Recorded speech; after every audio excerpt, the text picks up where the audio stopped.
wabarakatuh. Ya, bertemu saya kembali Binda Ayu Pangesti di podcast Bin-Binkan, bincang-bincang pendidikan. Ya, di sini saya tidak sendiri, saya ditemani oleh orang yang inspiratif, yaitu Kak Ulia Sofahana. Halo. Ya, beliau ini adalah asli orang Salatiga. Ya, kesibukannya apa Mbak saat ini? Baik, sebelum itu saya mau memperkenalkan diri. Perkenalkan, nama saya Ulia Sofahana, biasa dipanggil Ulia. Kesibukan saya sehari-hari, saya selain menjadi mahasiswa PPG, saya juga aktif di PPL, menjalani PPL di SD Jamaatul Iman Surakarta. Ya. Nah, tadi kan Kak Uya ini sebagai mahasiswa PPL di SD Jamaatul Ikhwan ya di Surakarta ya. Nah, pastinya kan beliau ini terjun langsung di dunia pendidikan. Iya. Nah, menurut Kak Uya sendiri, pendidikan itu maknanya seperti apa? Oke, jadi kalau pendidikan itu menurut saya itu mentransfer ilmu, pengetahuan, keterampilan itu yang disesuaikan dengan peserta didik. Selain itu menilik dengan pengertian dari Ki Hajar Dewantara.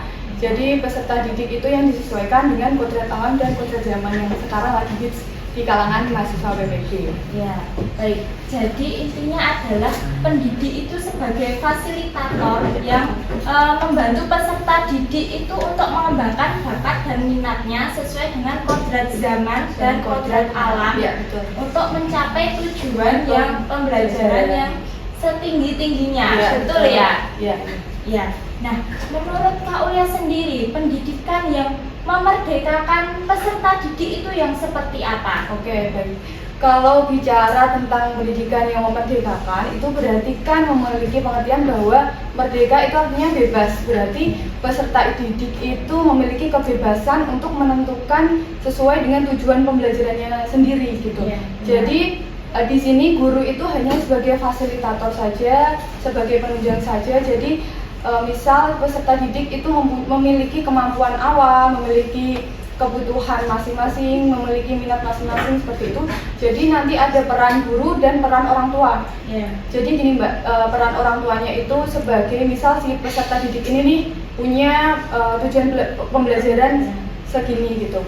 Kemudian orang tua memberikan pilihan-pilihan. Kemudian setelah itu peserta didik memilih, dan setelah peserta didik memilih, si orang tua ini harus memberikan fasilitas-fasilitas atau sarana-prasarana yang menunjang seperti itu. Nah, peran gurunya itu memberikan fasilitator sebagai fasilitator dan memberikan motivasi-motivasi agar si peserta didik ini bisa mencapai tujuan pembelajaran. Ya, baik. Berarti itu pendidik itu harus bekerja sama, berkolaborasi dengan orang tua peserta didik itu sendiri ya? Iya, betul.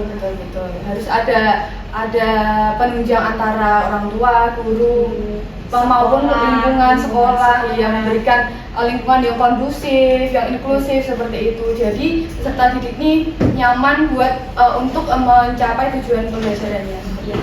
Kalau praktik baik yang ada di sekolah Kak Uya sendiri itu seperti apa? Praktik baik dalam memerdekakan peserta didik. Oke, praktik baiknya kita bicara di SD Jamaatul Ikhwan ya. Jadi Ya. SD itu tuh berbasis Islam, jadi melakukan praktik-praktik baik seperti tadarus di pagi hari jam 7 sampai jam 7.30. Kemudian ada pembiasaan sholat duha bersama berjamaah, sholat duhur berjamaah, dan ada di Ramadan ini ada kegiatan mabit atau untuk menginap di sekolah, itu memberikan ilmu-ilmu spiritual di peserta didik, dan ada berbagi juga, Mbak.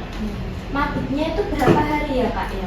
1 malam, berarti 2 hari 1 malam, Mbak. Itu untuk semuanya atau kelas tinggi, Hanya kelas tinggi saja. Kelas. Iya. Karena yang sudah bisa, ibaratnya sudah dewasa, mandiri, dan bisa mengurus dirinya sendiri seperti Ya, itu. baik. Nah, ini kan pendidikan itu kan semakin hari semakin maju ya Kak. Ya, Yang betul. dulunya belum menggunakan teknologi, tapi sekarang sudah menggunakan teknologi. Nah, menurut Pak Uya sendiri, pendidikan yang menuju menuju pada pembelajaran abad 21 itu yang seperti apa? Wah, menarik ya.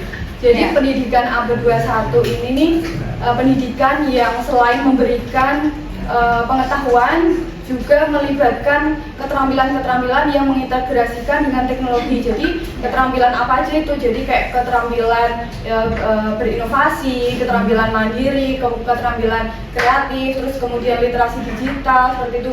Jadi peserta didik ini nih diberikan kemampuan untuk memahami tantangan atau agar dapat memecahkan tantangan di masa depan. Ya, itu.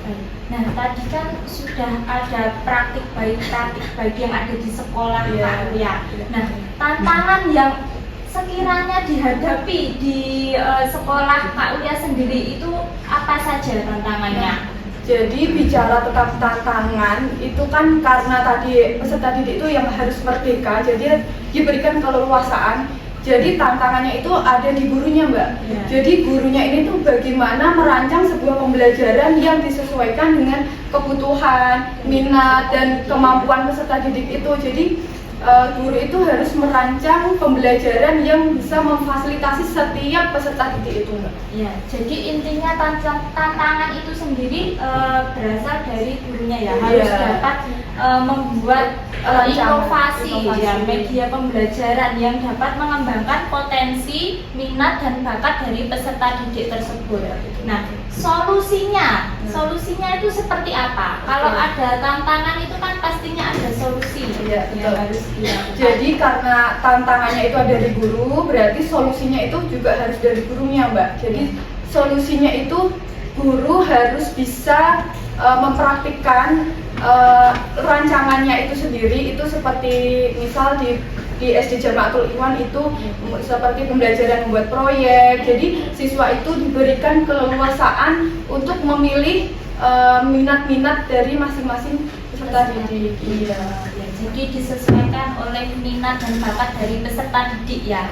Ya, baik, ini sudah di akhir pembicaraan. Wow. Ya, terima kasih kepada Mbak Ulia yang Iya, sudah sama-sama. datang di podcast Bimbingkan, bincang-bincang pendidikan. Ya, sampai jumpa Iya, lagi Mbak, di podcast selanjutnya bersama saya. Wassalamualaikum warahmatullahi wabarakatuh.